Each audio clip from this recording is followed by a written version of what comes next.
Porsche has revealed another 911 variant, the Carrera T, which is lighter, faster and more refined. Porsche has debuted yet another 911 variant, the Carrera T. It is a revival of the 911T concept of 1968, which strived for a puristic driving experience. The car is lighter, has shorter transmissions ratios from its manual gearbox and mechanical rear differential lock, which is said to improve the car's performance.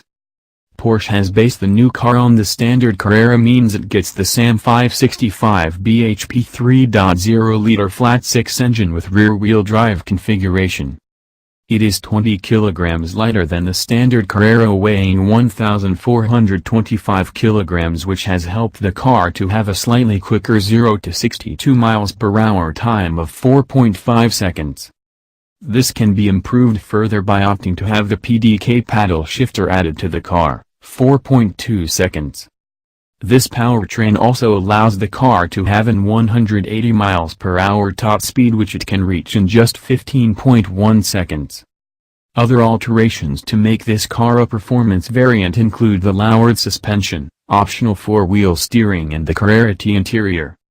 Inside, the lightweight seats are finished in Sportex material and have the 911 logo embroidered into the headrest. Mostly the car's looks remain unchanged on the exterior compared to the standard model. It does however get a slightly altered front bumper, more prominent splitter, and 20-inch alloy wheels.